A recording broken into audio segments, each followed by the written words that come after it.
반갑습니다. 골든마우스 인사드립니다. 부동산을 할 때, 잔금할 때 가장 기본 중에 기본이지만 깜빡 잊어가지고 난리가 나는 경우들이 있어요. 저도 비유를 많이 드리는데, 저도 어렸을 때나 저도 아이들을 키우다 보니까 고속도로를 가다 보면 그렇게 넓은 길에 앞차가 계속 간다 그러면 막힐 이유가 없잖아요. 저도 어렸을 때 부모님이 운전을 할 때 왜 막히냐고, 앞에 있는 사람이 뭐 사고를 하는지 안 가는지 그거 아니다고 뻥뻥 뚫려야 되는데, 그런 질문을 한 그런 경험들도 있고, 지금은 애가 어렸을 때 질문했던 똑같은 질문을 애들한테 받기도 하는데요. 결론적으로는 교차로나 진입로나 나가는 경우들이 차들이 갑자기 모이거나, 또한 차선이 줄어들거나 어디가 사고가 나면 그렇게 넓은 고속도로 뻥뻥 뚫려 있는 길이지만 멈춰 있는 경우도까지 생기게 되면서 순환이 안 되잖아요.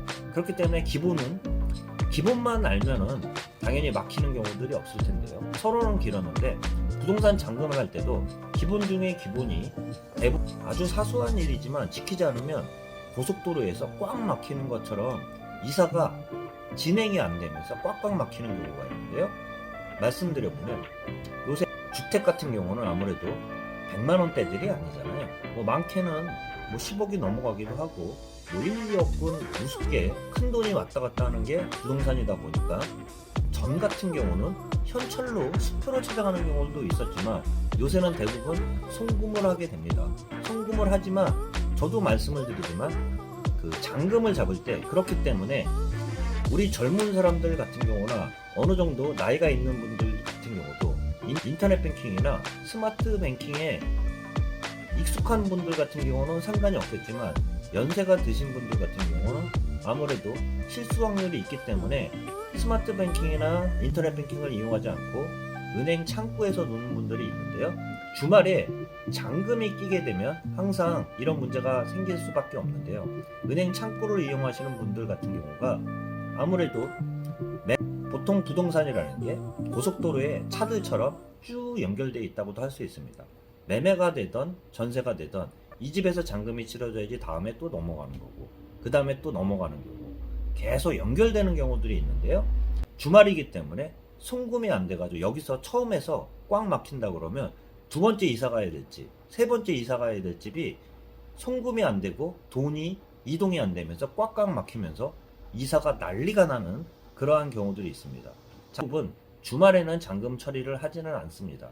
젊은 분들이나 어느 정도 나이가 되신 분들도 스마트 뱅킹이나 인터넷 뱅킹들이 아무래도 익숙하기 때문에 그런 경우들은 별로 없겠지만, 나이 드신 분들 같은 경우는 인터넷 뱅킹이나 스마트 뱅킹을 할 때 사고 위험이 있기 때문에 그런 분들 같은 경우는 대부분 창고에서 가서 잔금을 치르거나 계약금을 치르는 경우들이 있는데요.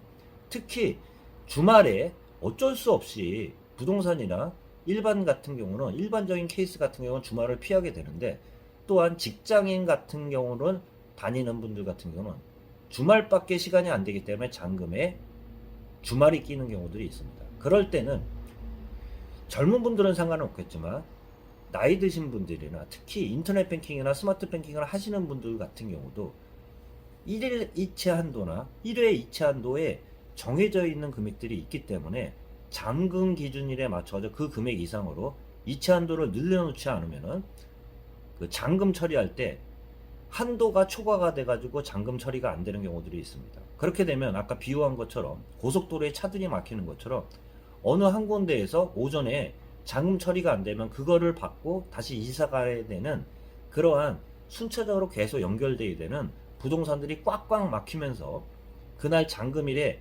이삿날 같은 경우는 앞에서 막히면 뒤에까지 쭉 연결되면서 꽉꽉 서 있는 경우들이 있습니다. 그렇기 때문에 잠시나마 제가 참 말씀드린 게 이체 한도를 올리시라는 말씀과 함께, 또한 여러 번에 걸쳐 가지고 총 이체 한도도 있겠지만 1회 이체 한도도 따로따로 설정을 할 수 있습니다. 그렇기 때문에 잔금 기준일에 금액에 맞춰 가지고 총 한도액이나 1회 이체 한도를 높이지 않으면은 또한 잔금일에 그 지옥과 같은 꽉 정체되는 그러한 현상이 생기기 때문에 기본적인 기본이지만 주말에 잔금 처리할 때는 이체 한도를 충분히 높여놔야지 소통이 다음 이사 가는 분이나 또 다음 이사 가는 분들 같은 경우도 원활하게 소통이 되면서 이삿날이 편안하게 진행될 수 있다는 말씀 참고로 드리면서, 같은 경우도 말씀을 드렸지만 주말 같은 경우 인터넷 뱅킹이나 스마트 뱅킹에 신청이 안 돼 있어가지고 연세가 드신 분들인데요. 이 나이 드신 분들은 더 위험할 수 있기 때문에 인터넷 뱅킹이나 스마트 뱅킹을 신청을 안 하고 은행 창구에서 보내는 경우들이 있었는데, 오늘은 주말이기 때문에 안 돼서 통장으로 송금을 하면서 수십 번에 걸쳐가지고 나눠가지고 한도액을 초과했기 때문에 여러 통장을 맞춰가지고 1회 2차 한도 이상으로 잔금을 마치느라고 굉장히 어려움을 처한 그러한 경우가 있었는데요. 이러한 경우를 겪지 말라고 한 말씀 드렸습니다. 참고하시길 바라면서 영상 마치도록 하겠습니다. 골든마우스였습니다.